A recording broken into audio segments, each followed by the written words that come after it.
विचार करला आहे शेतकऱ्यांना कर्जमाफी देण्याच्या संदर्भात, परंतु अजून निर्णय अंतिम झालेला नाहीये. आपली काय माहिती आहे यासाठी? मुळामध्ये कर्जमाफीच्या संदर्भामध्ये कृषी विभागाला आता या क्षणाला कसल्याही प्रकारची माहिती नाही. कर्जमाफी करण्याच्या संदर्भातले जो विभाग आहे तो सहकार विभाग आहे आणि सहकार विभाग याबाबत कर्जमाफीच्या आजपर्यंतच्या जेवढ्या कर्जमाफी झाल्या त्या सहकार विभागाच्या मार्फत या ठिकाणी झालेल्या आहेत. त्यामुळं येणाऱ्या कॅबिनेटमध्ये या विषयाच्या संदर्भात चर्चा जर झाली तर आपल्या माध्यमांशी मी सविस्तर याबाबत बोलेन. परंतु विरोधक असा आरोप करतायत की सगळा पैसा, सगळ्या योजनांचा सगळा पैसा हा लाडकी बहीण योजनेला वळवलेला असल्यामुळं शेतकऱ्यांना कर्जमाफी देऊ शकत एक लक्षात घ्या, आता म्हणजे विरोधकांना आपण पण सांगा आणि आपण पण समजून घ्या. मुळात आपण समजलं तर विरोधकांनाच 5,000 कोटी रुपये आता शेतकऱ्यांच्या कापूस आणि सोयाबीनसाठी 2 हेक्टरापर्यंत मर्यादित प्रत्येक शेतकऱ्याला 10,000 रुपये मिळतील अशी व्यवस्था या ठिकाणी केली आहे. मागच्या वर्षीचे सोयाबीनचे आणि कापसाचे भाव पडले. 6,000 कोटी रुपये आपण यावर्षी नमो शेतकरी सन्मान योजनेच्या माध्यमातून शेतकऱ्यांना देतोय, ज्याची वर्षाची म्हणजे तुम्हाला माहिती आहे की 12,000 रुपये वर्षाला तुम्हाला मिळतात.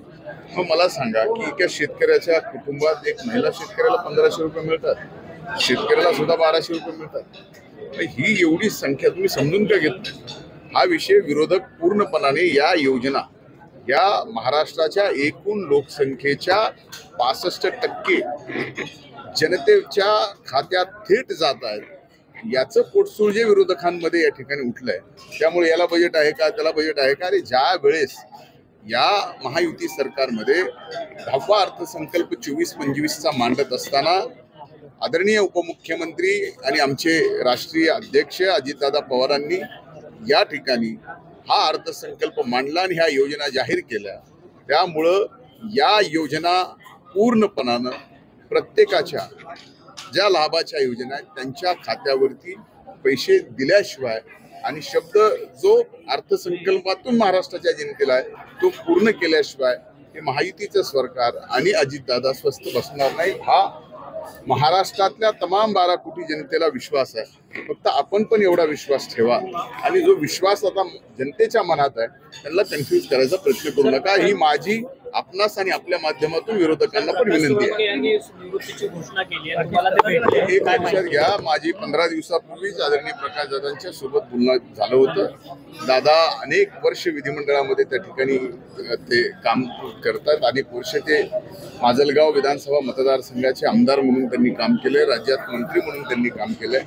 माझ्या वडिलांचे स्वर्गीय मुंडे साहेबांचे ते या ठिकाणी सहकारी म्हणून त्यांनी काम केलेलं आहे. आणि आज एकूणच त्यांनी मतदारसंघात दौऱ्यामध्ये असताना त्यांनी सांगितलं की आता मी राजकारणामध्ये सक्रिय राजकारणामध्ये काम करणार नाही, निवडणूक लढणार नाही आणि यापुढे त्यांचे पुतणे अशा बाबतचा त्यांनी निर्णय घेतला. पण या निर्णय घेतला असताना आता जो निर्णय त्यांनी घेतलाय हा निर्णय पक्षाच्या कानावर आजही घातला. मी आपल्या माध्यमांशी त्या ठिकाणी बोललो.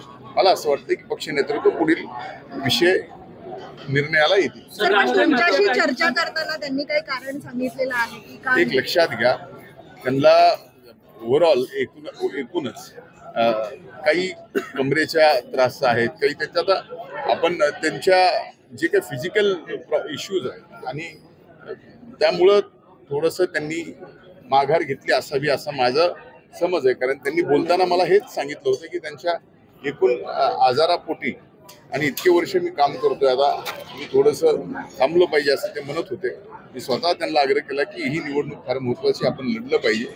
त्यांनी आता त्यांच्या घरातच बाबत त्यांनी निर्णय केलेला आहे, त्याबाबत पक्ष योग्य ते निर्णय करेल. राज ठाकरे म्हणतात आरक्षणाची गरज नाहीये, सलग पाऊस पडतोय, सध्याची काय परिस्थिती आहे आणि नुकसान त्या ठिकाणी आहे त्या संदर्भात काही आढावा घेण्यात आला, काही माहिती घेण्यात आली? एक लक्षात घ्या, प्रत्येक ज्या ठिकाणी पाऊस जास्त पडल्यामुळं शेतकऱ्यांचं नुकसान झालेलं आहे त्या ठिकाणी तिथल्या जिल्हा प्रशासनाला म्हणजेच जिल्हाधिकारी आणि आमच्या जिल्हा कृषी अधिकाऱ्यांना स्पष्टपणाने आदेश दिलेत की तात्काळ पंचनामे करा आणि त्या पंचनाम्याच्या आधारावर आम्ही शेतकऱ्यांचं नुकसान भरपाई सुद्धा शासनाच्या SDRF आणि NDRFच्या नॉर्ममध्ये जे बसतील त्या माध्यमातून आम्ही देऊ. थँक्यू.